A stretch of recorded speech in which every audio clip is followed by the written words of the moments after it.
Hey everyone, it's Jason. Welcome to another Firefly, the board game unboxing. This is, of course, part of a series of videos we're doing for the 10th anniversary giant massive collection, which has all the different expansions together. Previous video, I did a overview of just kind of what was in the box. This video, I'm going to kind of do a quick run through of the basic rules. I will kind of hit on more of the individual set rules or expansion rules as I do the videos for each one of them, because I will be breaking down the box kind of like, even though it's a full collection of everything, I'm going to break it down by set, so then that way if you're interested in just picking up one of the expansions, you still have the idea of what it is instead of having to sift through every single video looking for those cards.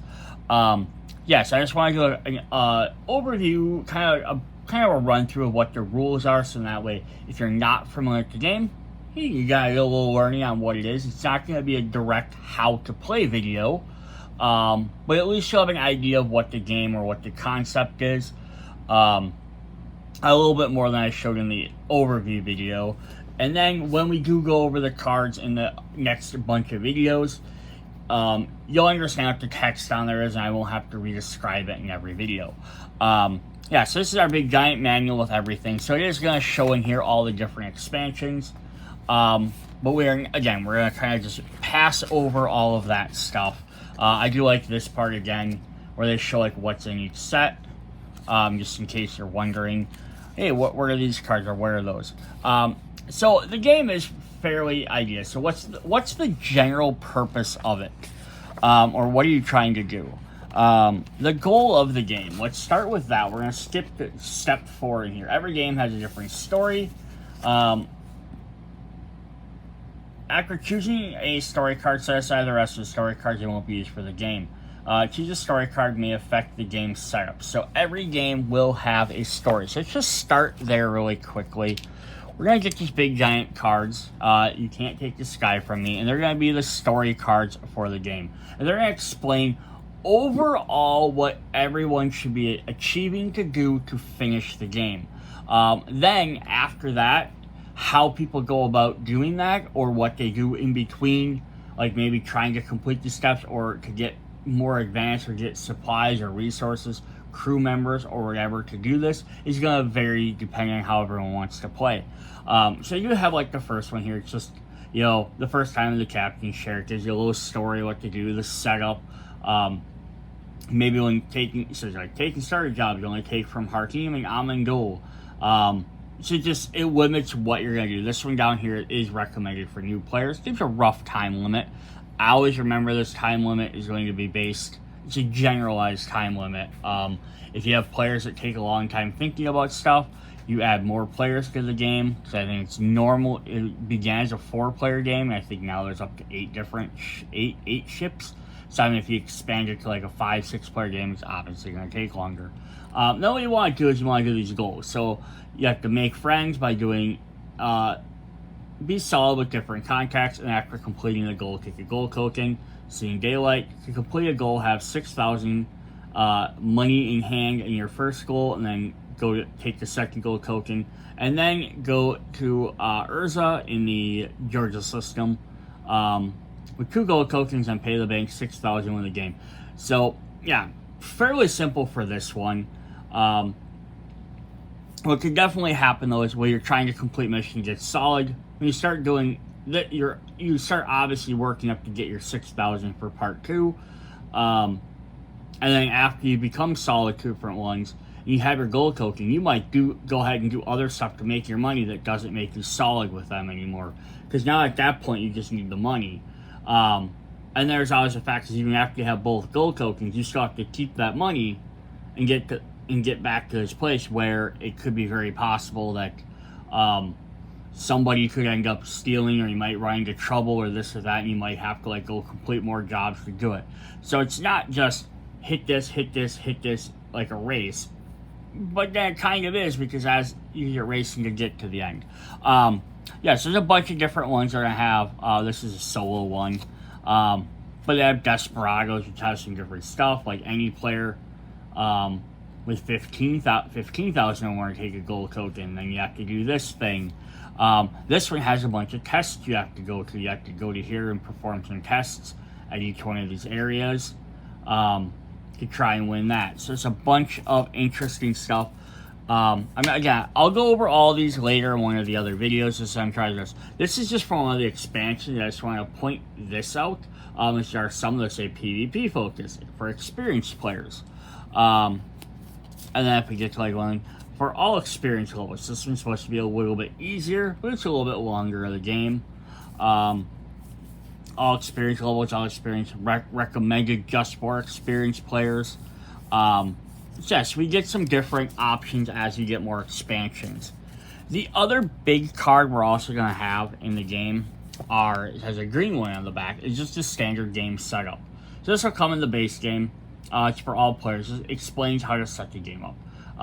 Nav decks, alliance, ships, all this stuff. It's explaining how to do it. Just a quick, like after you went through the instruction book, you can kind of just have this out just a reminder, like, oh wait, how much money do we start with in parts? In part number 5, or like what are our starting jobs? Who do we pick from? Like, just as an example, this is a quick one. Then when some of the expansions, which are kind of cool, is they added other new ones, which change up some of the stuff. So it changes up, the green ones are going to change up a little bit. So this changes nav decks, alliance ships. This one changes the goal of the game. You can do some stuff there. This one actually changes how your ships and leaders are chosen, how much you start with. Do not take starting jobs. So have some more interesting ones you can do there. It's kind of cool. It's just a different way. Like, hey, we play this game 20 times. Like, we still want to keep playing it because it's still fun and everything. But this will give you different startup things. So it'll make the game different at the beginning. And then there's a bunch of solo play cards that came out in one of the expansions as well. So that's pretty cool there. So that's just the basis of the game. So how do we do all that stuff? Well, let's first just look at some quick what are all in here. So we have supply decks and contact decks. So when you go to different areas, now I do have a map out here. This is the board from the original version, not the neoprene that was in the updated version. So you have all the different planets. You have like Santo, Linodium, Bernadette. If we go to the other ones, we'll see some of the other different ones. Then you get some up here that we're going to see. Like, we're going to have Osiris, which will actually have a big name by it. Or up at the top there, we have, see if I can zoom in on that a little bit better. We have Persephone and Badger. And some with the names on them. And if we scooch over to this side, we have Space Bazaar and Amandal. So when they have the names on the top, that's one of our contacts. That's where you get jobs from. If they have the big name on the bottom, that is a supply deck. That's where you're going to buy stuff from. All the rest of the planets are used in jobs and various things like that. But so yeah, you go on supply places such as Osiris, Silverhold, Regina, Persephone, or Space Bazaar.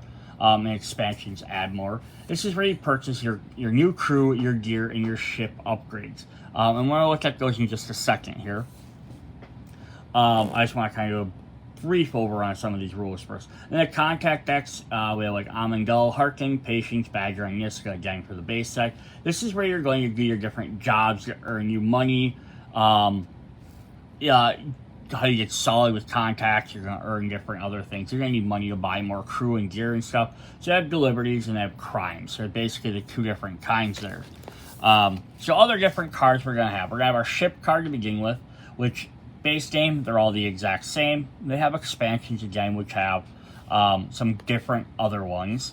So there's a place where you store all the different stuff. Cargo, contraband, passengers, fuel parts, different stuff. The bottom of the ship has one slot for the ship drive. Upgrade course, you can upgrade different stuff. Also note on here, we have cargo hold and stash. So the cargo hold, just your general holding area, and stash is like a hidden area. So hidden areas are good, so if like you ever get raided by the Alliance, you can kind of keep some of your stuff around. But just kind of depends on what you have to do. Or you can hide illegal stuff in there. They have starting cards. Every player will start with a core drive, which explains tells you how fast your ship can go.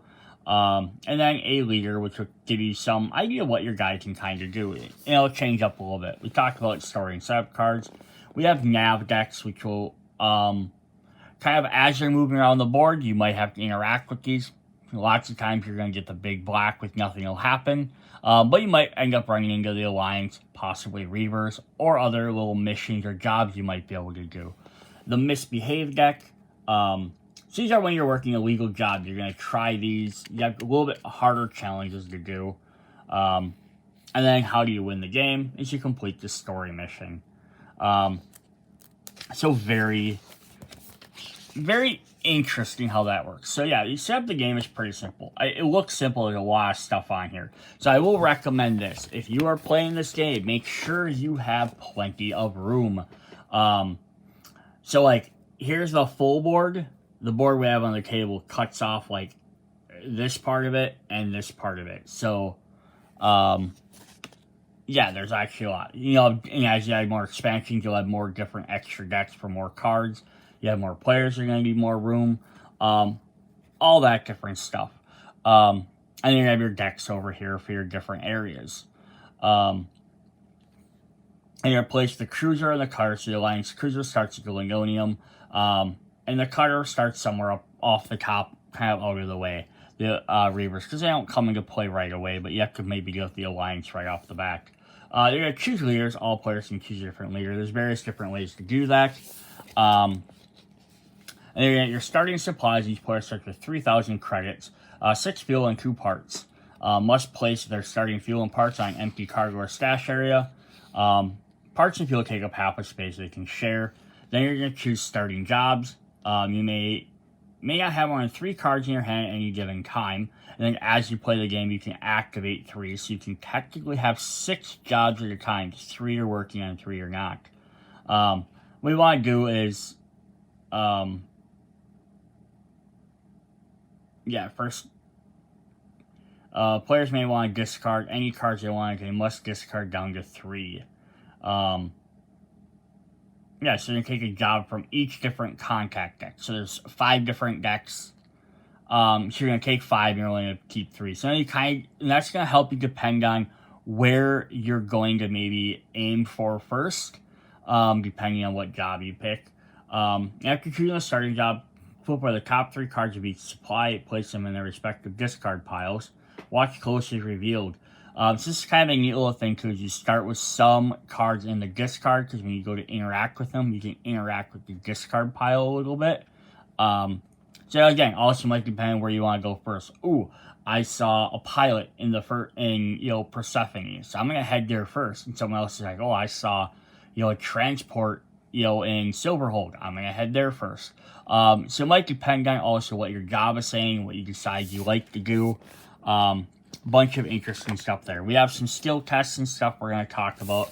But I think before we go into too much more of that, I want to look at some of the components. Sorry for the glare. Glare and the fogginess of my camera. So here I picked one of our initial Firefly ships. I ended up grabbing the Bonanza, which is the green one. They usually have a little thing in the bottom that helps them stick up to their flying. I just didn't want to pull all those out right now for this video.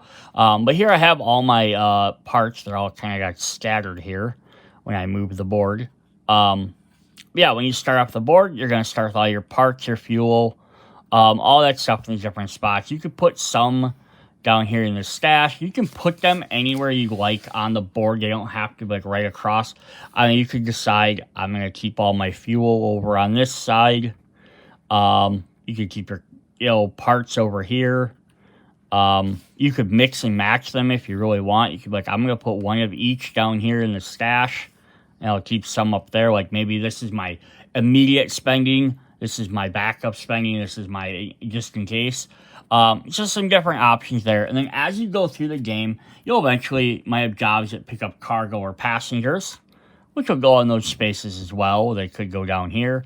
On the reverse side of those are also contraband and fugitives. Same symbols, just red because they're illegal. The parts and fuel are the same on both sides. So you kind of fill up your ship, and it just shows how much you can actually carry. So you can't do more jobs than what you can carry, but you also have to go and pick up more fuel and possibly parts, or things might wreck your ship. We've seen that happen in the TV series. They ran out of a part and they got stuck in space. And then you also start with your drive course. Just say range is 5, showing you how many spaces you can move, and it does have a special ability, 1 fuel to initiate full burn. There are ways to pick up better versions or alternate different drive cores. You can get other slots to add new things. It might add, like some of the expansions, add shuttles, but you can add other different things in there, claws, grabbers, different things like that you can add to your ship to make your ship better or different. It's going to show here we have active jobs. You can have your 3 active jobs on this side. Max crew of 6, so this ship can only hold 6 different crew members. So if you ever need more, you're going to have to let some go. Pretty fun there. Yeah, so that's our different ships. Again, like some of the expansions will add different ships. They'll have different cargo spaces or different things. That's kind of cool as well. But the base game, they all have the same. The other thing we want to look at right away is we start off by getting leaders.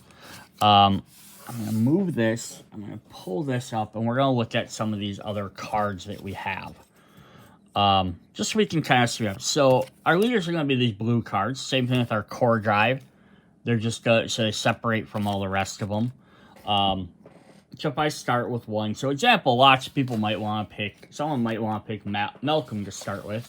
You know, why wouldn't you want good old Captain Reynolds to be your first leader? I'm gonna see if I can zoom this in a little bit more, because when I zooming, it tends to lose focus. All right, so on the side there, it's gonna show he's a leader, as opposed to, otherwise he's gonna look like a regular crew member. So if we look at like another crew member, so like here's a regular crew member for Jane. They look mostly the same. Couple little differences there. Yeah, he has special keywords. He's a soldier and a pilot, and he's moral, which has some differentiation on some cards. They'll mention you have to be moral to do certain things. Let's see if they had any other indication on this. Yeah, so then on the side of the card, we have 3 different symbols. These are his skills. So the gun is for fighting. Might not necessarily be gunplay. Could be bare knuckle brawling. Could be gun. It's anything that's sort of a conflict that's, you know, like that. They have the little speech bubble, which is negotiating. These are going to help you with skill tests that have to do with talking your way out of stuff. And then the third one, which he doesn't have, is tech, which we do have on Monty here. So Monty has a little tech one instead. Which is obviously like fixing breakdowns, security breaches, hacking stuff, things like that. These will all be used during skill tests. So various tests you decide to do will pop up these little symbols. And they might say something like this one's going to show you have to have a skill test, do that tech test. There might be one for speech or for negotiating. Your character has to have one of those abilities to do it. And you roll dice for it. We'll get into that a little bit later. Because that's a different aspect. I'm just trying to go through the cards for the moment. Other things he has on him, he has a special ability. It says when you complete a crime job, take an extra 500. So he's going to get a little bit more for doing that. And that can also dictate maybe who you want to play as when you're picking yours. So then, like, example, another leader we have is Monty, who also has soldier, but he has mechanic instead. So there might be cards that get bonus for being a mechanic. Smuggler extraordinaire. When you complete a smuggling job, take 500. So there we go. So like Mal's gonna want to be doing crime jobs. Monty's gonna want to probably focus on smuggling jobs. So you'll pick these guys before you pick your first job. So it might change what your first job is going to be. Let's take a quick look at some other crew members and other cards we can pick up before we jumping at. So we're gonna say if we went to Silverhold, Silverhold munitions, we could have picked up, you know, big name characters like Jane, who's gonna have a little bit less than some of the other guys, but he has public relations. He can carry 3 different gear. So when you're gonna go do a job, you have to equip your guys. So this gets him a little bit better thing. On the bottom, there's a symbol for being wanted. That's a later expansion thing that deals with that a little bit more. And then he has 300s. This is how much you have to pay him at the end of jobs. So some guys, a little bit better, but they cost more money. So that first mission, we said we had to earn 6,000. Every time you complete a job, you have to pay off your crew. So you can't just, oh look, we had 5,000. We did a job that gained us 1,000. Because then you have to turn around, potentially pay your crew. I'll say potentially, so there's a way around that. But yeah, so you have to pay your crew stuff. You could get other characters that are named characters but aren't maybe, as well known. We have Stitch, who has Tankerous. Once per job, you make sure you negotiate as a fighting test. You see they both have 300. They both have double guns. They're both mercs. So it's just their jobs are a little bit different. Get some little bit extra thing. Again, might depend on, you go to Silverhold, you can possibly pick up one of these guys. Which one would you like to get? Or we're going to end up getting something like Hillfolk, who are like a bunch of the, like, kind of backgroundy people, who don't cost anything. When it says Angry Mob, plus one gun, we have at least 3 Hillfolk in your crew. So getting more of these guys can add up. And if you have 3 of them, you get 3 guns, 1 for each one. Be kind of cool, but right, then you have to kind of build. But it's also, if you only have 6 members, half my crew is these guys. So there's kind of the ups and downs of some of those. You can also pick up some different types of gear. So we could get fast horses. I may have said that wrong about having to pay your crew.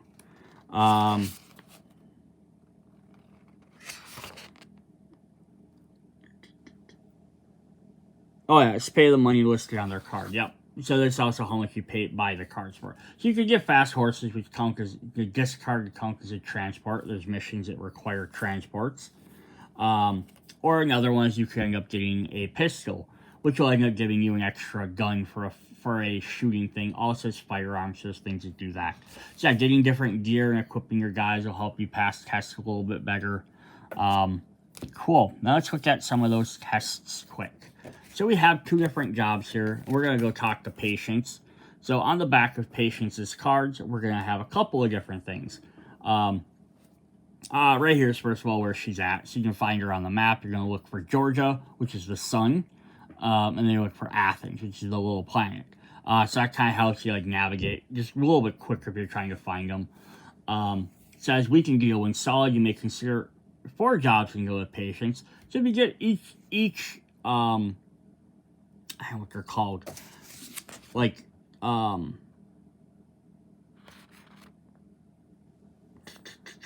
contact? Yeah, each contact. I was trying to figure out what the name of these guys were. Each different contact can have a different solid thing. So solid means when you complete a job for them, then you become solid with them. So you get a bonus for working with them. So it's kind of cool. Again, might also depend on who you want to take for. And then you also will have the ability to buy and sell stuff from them. So like she'll buy contraband. So again, we had our cargo. She'll buy that for 500 if you're carrying that, or if you have contraband, she'll buy it for 600. How do you pick these up? You might get them from some other mission. You might just sell them off to her. You might pick them up from other different things. But yeah, it's kind of an easy way to make some extra money. And then the back of, like, all her cards will be the exact same. Each different contact has different things. So then we also have 2 different types of jobs. We have the illegal and the legal. So if we look at a legal one here, this is a transport thing. So it's going to say pickup. We have to go to the Space Bazaar at the Red Sun. Load passengers, no limit. So we're going to go there. You have to fly your Firefly ship over to one of those areas. That area, load up passengers, which, yeah, just your little passenger tokens. So basically, the more you can load up, the more you can carry, the better, because it says then go to Aphrodite and Murphy and deliver those passengers, get paid 300 per passenger. If one of your characters has a medical stat, you get an extra 400, which isn't bad at all. But you need to have at least one person on this mission that has the talk. So yeah, if we were looking at stuff like this is my first mission, Malcolm could go try and do this by himself, but Monty would have to go hire someone who has negotiating abilities. Otherwise, you can't do it.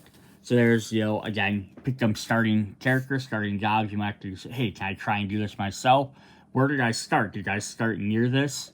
To where I could possibly go do this without having to run around too much, or not. I want to just back up. So Space Bazaar on the Red Sun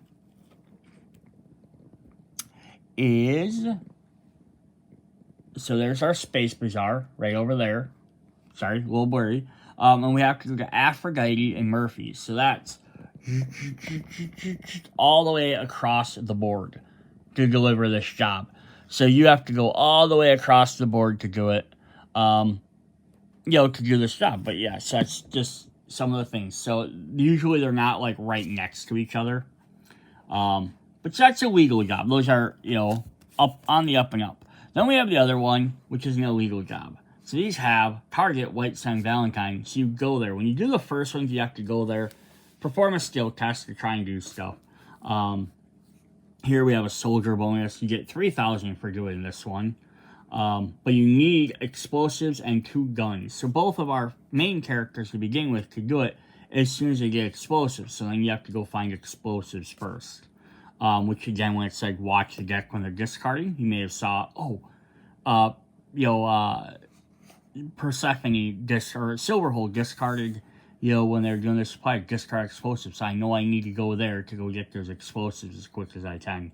Then what you do is you do misbehaving cards. So these are challenge cards that you'll end up doing, and they're going to have these little red backs. They match the backs on there. And then you end up trying to do these little challenges to see if you can beat it and get that bonus. It's all pretty simple there. And if we look at those cards really quick, so we have 2 different kinds on, a couple of them kinds on here. So we have like a little on the job, profitable tour. So they give you 2 different options to do. So if this one comes up, I can either just proceed, and I can go ahead, like this one, I had to do 3 of these in a row. So I can just choose option 2 and just proceed. Boom, I don't have to worry about it. I skipped doing the side job, but at least I can continue trying to complete my job. Or I can try and do the profitable detour, roll for 7 skill. If I roll a 1 to 6, the botches attempt, I lose. I have to start the entire job over. So if this was my 3rd misbehaved card and I botch that, I have to start completely over. But if I get 7 plus, I get 1,500. But again, attempt botch. So it's, you know, for your mission, it might not be worth it, like right off the bat. Like, hey, I want to try this. I might end up getting a side thing, but it's going to derail me from my job. So do I want to deal with it? Or you have something like this, it's Alliance Patrol, which is 8 for Navigate. You get -1 for each of your warrants. So if your characters are arrested or have warrants from doing like illegal jobs, it's bad. 1 to 7, you get a warrant. 8 plus you proceed. So the cleaner you are, the easier this is going to be to pass. If you choose option 2, you can hightail it out of there. If you have a transport, you can get out of there. But again, it stops you from completing your job because you're running away for the time only. You can come back, try your job again on a later turn. But at least it's not giving you a warrant, which also makes you like lose all your cargo and stuff like that. The third option on a card like this is you have a fake ID, you just automatically proceed. So it's kind of cool. Having different things will make that a little bit easier. How do we do those skill tests? Let's look at that really quick. So, our skill tests are... Skill tests are from a skill icon followed by a small number and a die. The number next to your die is your target number. Under the possible, there will be just possible results.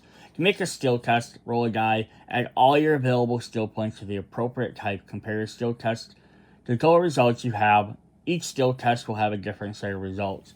In the above test, you roll a single d6, add your total of fight skill from all sources. To determine your total, you must be between 1 and 6.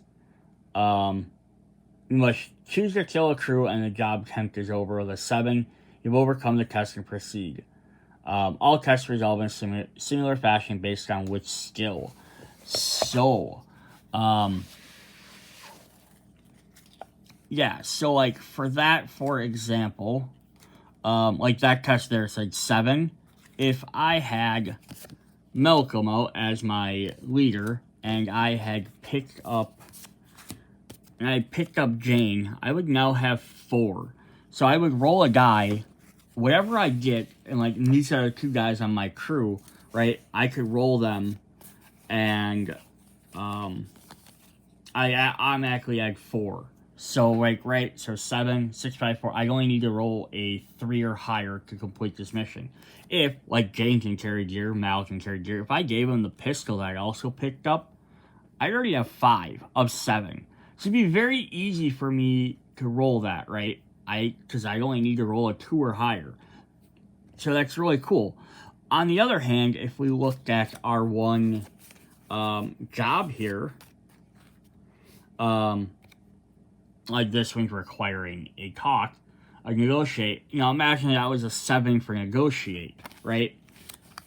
Pistol wouldn't help, Jane wouldn't help. You know, right, I bring Mal, I only have 1 talk, right? If I had to roll a 7 and I'm rolling a 6-sided die, I would have to roll 6 to pass. So it wouldn't make sense for Malcolm to try that on his own. He would want to go hire other crew members to do those tests. Like this one, it says 8. There's no way he could do it by himself, because you can't roll a 6-sided dice plus 1 to get 8.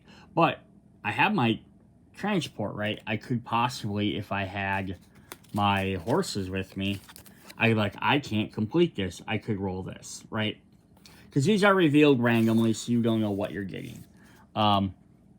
Cool, so those are our basic cards. Now, there's a lot more different crew members, jobs, all this type of stuff. I'm not going to get into too much of that. In the skill test, there's a couple other things. There's kosherized fights. You may fight skills only on your crew cards can be used. May not fight skills from gear, so you can't use your gun and stuff like that. There are bribes. Some negotiate tests will say bribes. Before you roll a die, you may choose to pay a bribe for every 100. You may add 1 to your die.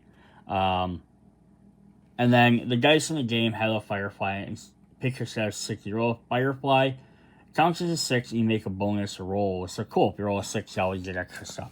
So what do you get to actually do on your turn? You have 2 actions. On your turn, you may take 2 actions, whichever order you like. You may not take the same action twice. On your turn, you may also have other players in other sectors. So you can like trade stuff and do things like that. In addition, you may dump fuel, parts, cargoes, contraband anytime. You may drop fugitives and passengers off in any sector with a planet. So yeah, if I need to like lighten my load, or I know I'm coming up with a job and I need to get rid of stuff. Like I failed a mission, I'm just gonna abandon that mission, so I don't need this cargo or contraband. I'm not solid enough with anybody, so you can just chuck it whenever you want. But fugitives and passengers, you're gonna at least be polite enough to drop them off on a planet. It does not have to be on the planet they need to go to. When you've completed your 2 actions, pass to your player on your left. So our 4 actions we did do our fly. Fly, so that's how you get around places, obviously. Buy things. You need to buy your gear, your crew. Deal, talk to contacts to get new jobs. And work is how you actually do your jobs. So pretty easy to go through. So do a quick brief overview on how each one of these works. So when you're flying, you have 2 different choices. You can do a full burn. To initiate a full burn, spend 1 fuel token. After initiating a full burn, move your Firefly to an adjacent sector, and then draw and resolve a nav card from the appropriate deck. Alliance for bordered sectors, and border space for yellow sectors. And then the expansion, they'll eventually add red, which is rim space. You may continue moving to new sectors, drawing a new nav card for each sector up to the maximum of your ship's core drive. So we saw our ship's core drive was 5, so we can move up to 5 sectors. So that would be like 1, 2, 3, you know, so on and so forth.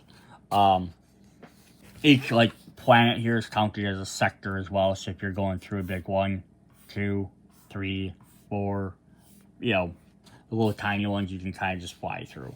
If you have an active job that heavy load, you have to spend an additional fuel. So again, that might be, or you can mosey along. When you select the mosey, you move your Firefly 1 sector. Slowly and carefully. Do not draw a fuel token. Do not draw from the nav decks. So the big thing between them is, why would you choose one to the other? Why would I choose to move 1 space versus 5 spaces? Basically, by moving 1 space, you're not guaranteed any trouble in the what. You're going to keep your fuel, which you might need to eventually get somewhere. But if you just move 1 every time you mosey the entire game, you're never going to win. I shouldn't say never. It's going to be harder for you to win because other players can move 5. I did a job. I can buy 5 more fuel. I can do it, burn across the board 5 more times, complete another job. At the same time, they've went 10 spaces, in 2 turns, and you're taking 10 turns to get to the same destination. You can clearly see why that's going to be a bad thing. There is the problem, though, you might run into is resolving nav cards. Most nav cards have 2 options to choose from. Some will simply have instructions, others have skill tests. So we're going to look at those really quick. So if we're in the line space, which is right in the middle of the board. So our one job we looked at before, we had to go from Space Bazaar all the way across. So you really have 2 options. Either you can drive straight through Alliance space, which means then you might have to worry more about the Alliance cruisers, or you could come all the way around the bottom. But again, if you're going 5 spaces, right, from Space Bazaar, 1, 2, 3, 4, 5. First turn, you're almost all the way through there. Then the next turn, it's 1, 2, 3 spaces to get over to there. Aphrodite. But if you went all the way around, 1, 2, 3, 4, 5, 6, 7, 8, 9, 10, 11, 12, 13, 14. So it's going to take you 14 rather than 7. So it's going to take you, and you can only do 5 at a time, so it's going to take you almost 3 turns to get there at full burn, which every time you move, you have to draw a new card versus the other direction. So, again, but it's your risk reward stuff, right? So, line space will have these. Lots of your cards are just going to be keep flying. The big black, keep flying, nothing big happens. Those are really great. That's the majority of the deck. The thing is, you might end up with this, and there are other cards in there too, but you might have something like Cruiser Patrol. Player to your right must move the Alliance Cruiser 1 sector in Alliance space, keep flying. So this is going to keep moving the big giant Alliance Cruiser towards you. And if it gets you, that's definitely bad. The other thing it says, you might end up getting a card like this I can pull. It says immediately resolve for the outlaw ships in the Alliance sectors.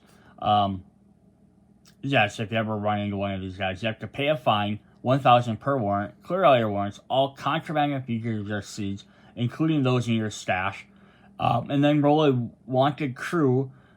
For each wanted crew, which we saw, like Jane had that at the bottom, or Stitch did, right? So if you had them in there, you end up having to pay another one. If you roll a 1, you remove that crew from the game. A 2 to 6 crew dodges capture if flying, full stop. So the other downside about this, besides, you're going to lose contraband figures. So doing illegal jobs is going to be harder to do running through a line space. You might end up losing a crew member forever. And plus you have to stop completely. Which means your flying is stopped for the turn. Shit says like, if your ship halts the current sector, no further movement is possible. If you have another action to take, you may do so. So you can do the other stuff. So if you end up landing near a planet or something or that, you might have something. But if you're not near a planet where you can buy or do things like that, you're pretty much stuck.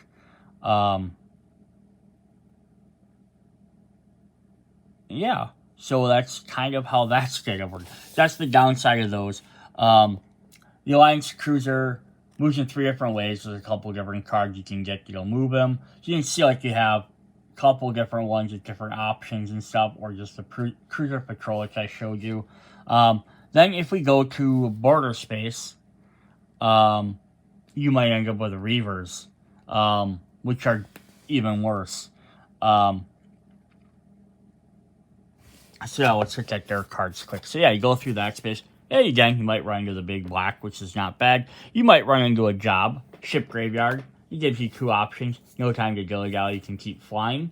Or premium salvage, you can do a test, hopefully load 2 parts and then full stop, or take 1 ship upgrade from a discard pile.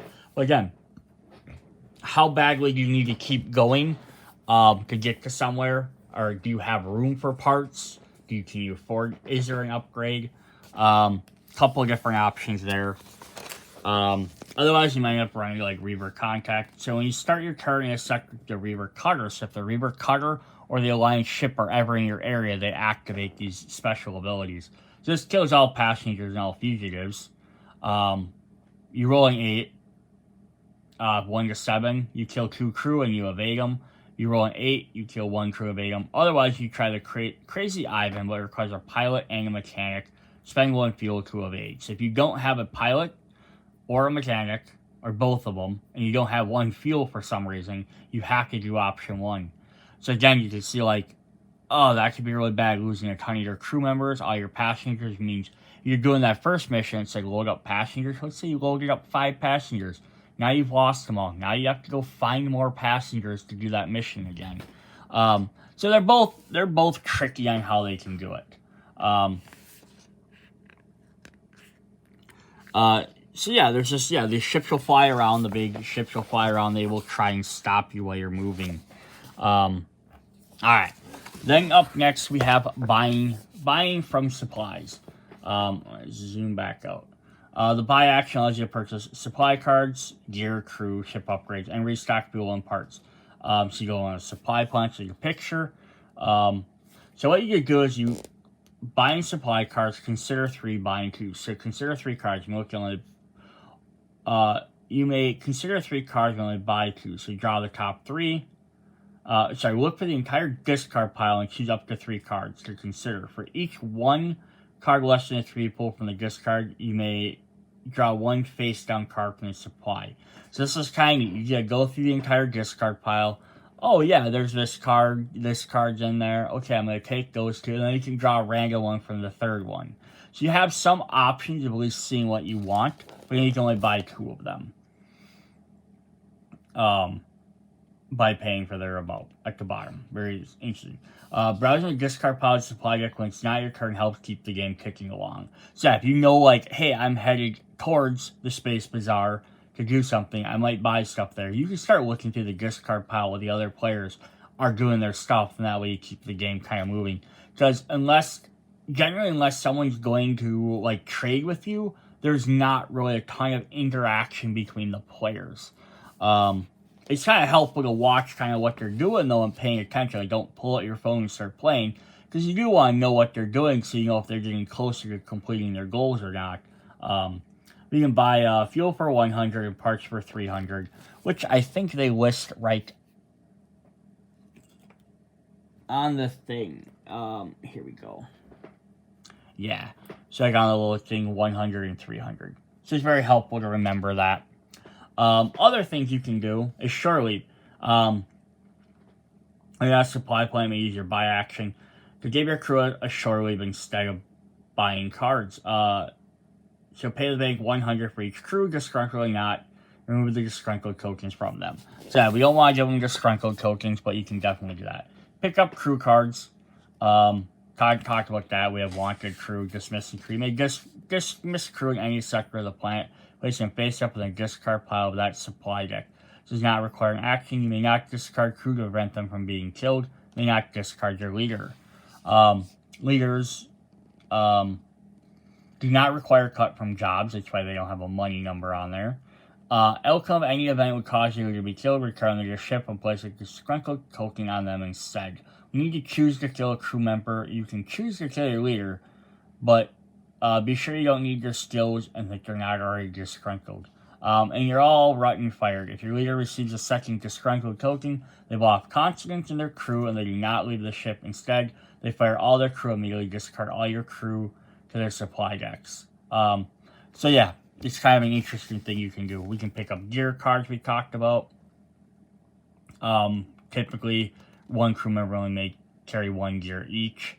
You may exchange gear anytime except when you're working action, which we'll get into that in a moment.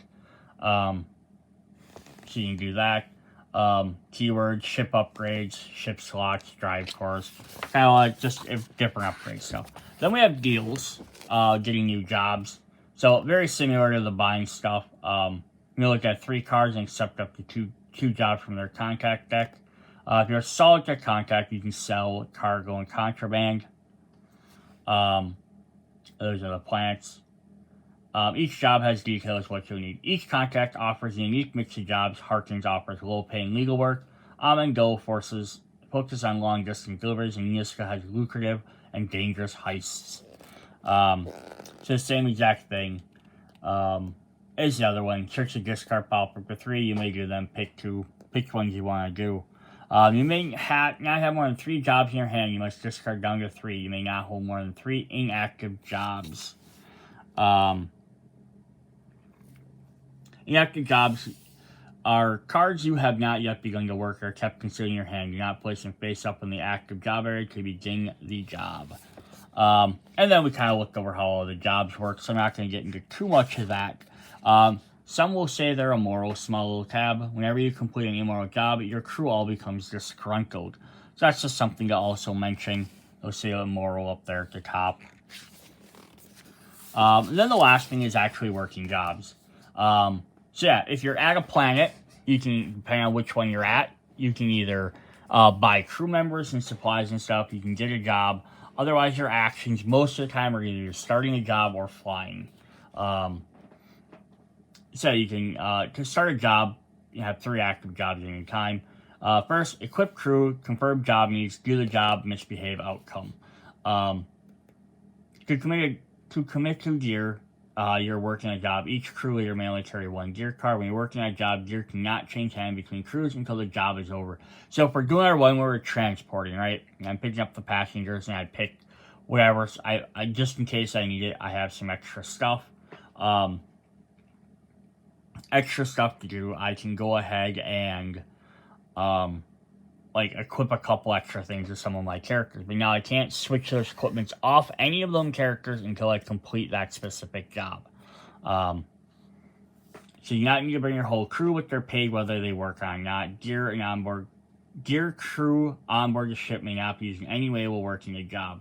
In the course of working a job, crew may be forced to return to the ship. Crew onboard the ship may not be affected by the results of skill tests. So confirm needs. If the job has a need tab, your team must assemble have blah blah blah. Your team assembled must meet the work to start it.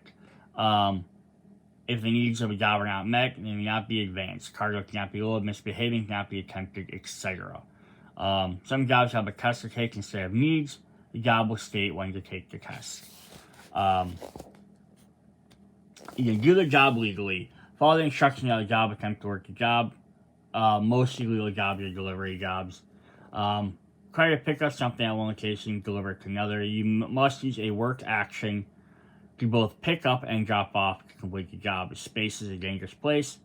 Cargo can be stolen from underneath you. Passengers might be eaten by reavers, or if you've loaded cargo, contraband passengers, and your ship is part of the job and lose them, it's up to you to replace them. You can't return to the pickup location to get any more. Yeah, so very interesting there. Then we talked about doing the misbehaves, ace in the holes, outcomes of all that.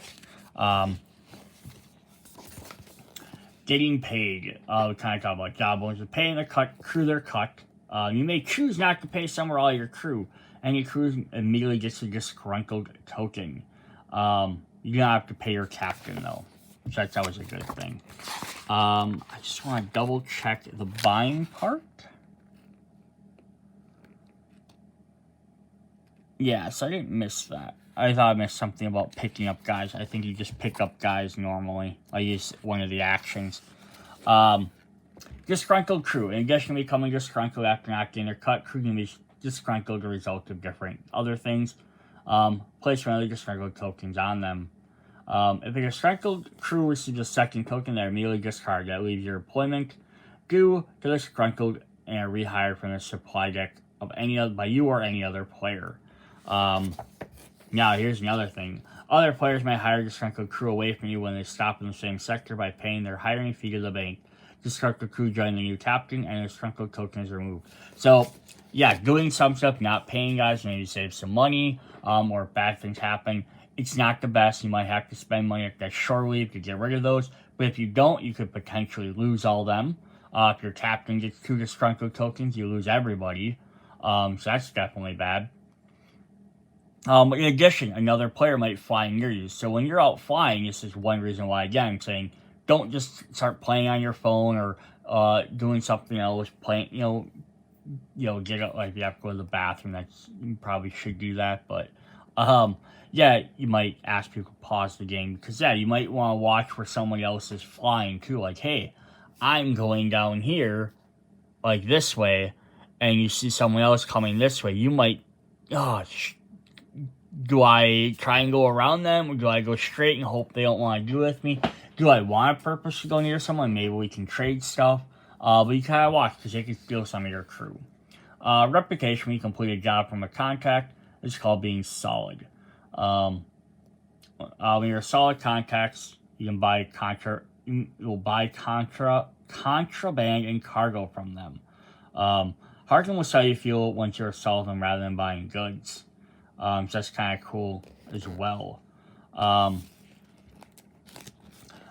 Contacts are not like when someone gets working and gets tagged by the alliance. Receive a warrant while working a job for a contact. Any reputation with that contact is locked on any and all benefits for being solid. You may subsequently prove yourself by completing a job for them again. After receiving a warrant for any reason, will cause you to jump in Harkin regardless of what contact the job you're working for came from. So yeah, if I'm working for patients and I get tagged while doing a job for patients, then I can't be solid with her until I get rid of that. But I could be solid with patients and be working a different job for Badger and get a warrant, and she doesn't care as much. Sometimes there are any thrilling hurdles to be found. You may need to muck out in some sailors or bust some cables. You find yourself in a situation you have nothing to do, and your planet, nothing your Firefly in a sector of the planet, you may use a work action to take $200. So at least there's something. So again, like, if I'm flying across here, like from there, and I have 1, 2, 3, 4, I could land here for 5, and I'm like, all right, well, that was my move action. I don't have a job to necessarily start yet, because I said I started it back there. I bought stuff and I started on the same turn. But I'm landing on Elbon. I could at least use my work action, since I haven't used it this turn, to at least get $200. So also trying to navigate where you go, maybe trying to land on a planet is going to be very helpful. Cool. So I think that's the majority of the main stuff. There's additional rules. You can trade with rivals, disgruntled crew. Dinosaur is your first player token. Whenever a result says kill, you must choose appropriate number of the game. Return their card box whenever they're killed, they're removed from play.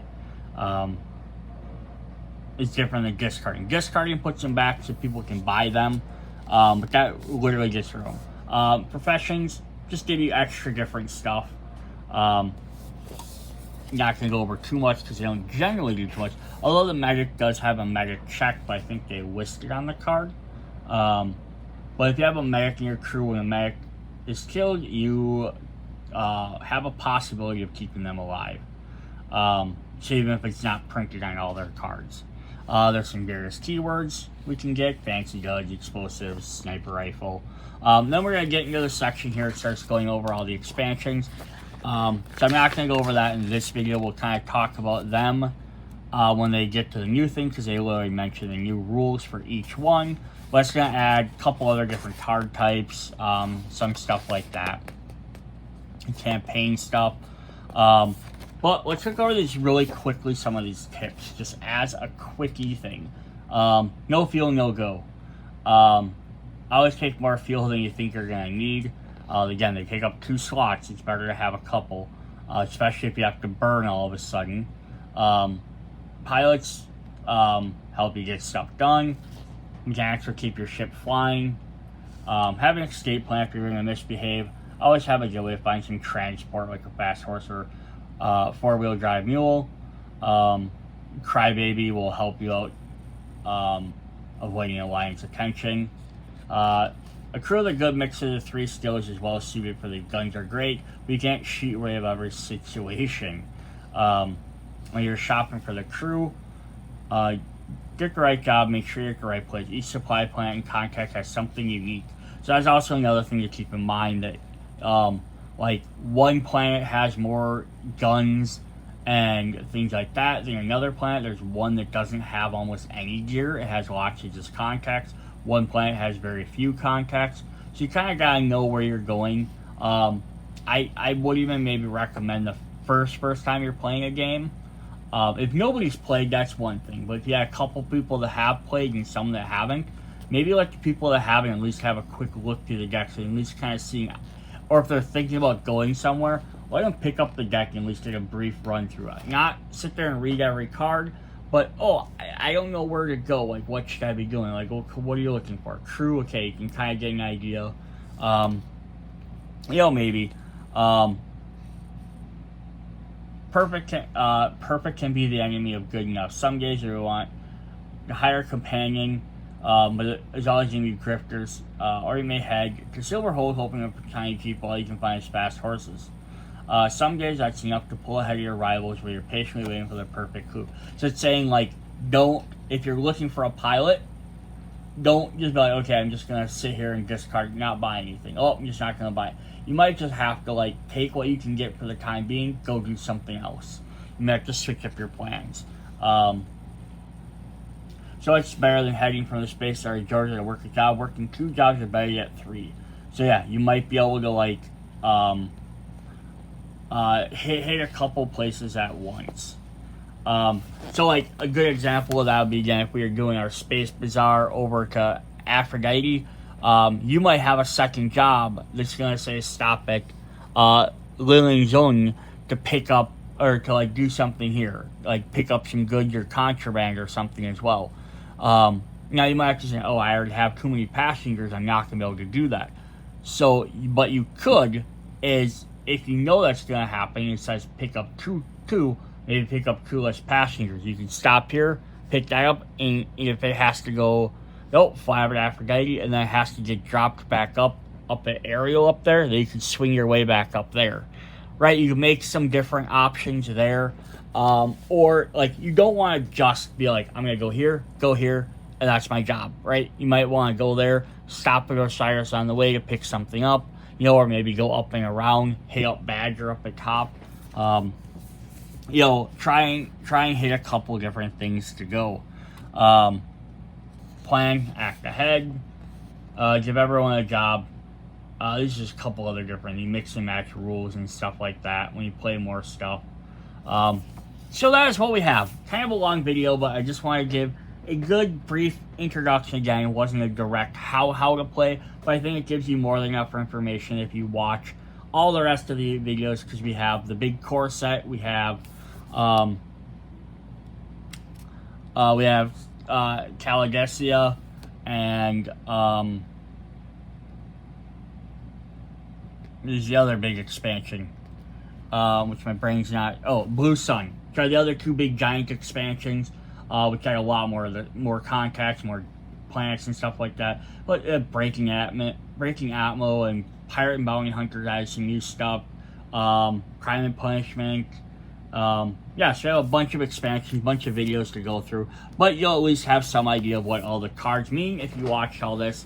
Hope to see you guys in all the next videos. Bye.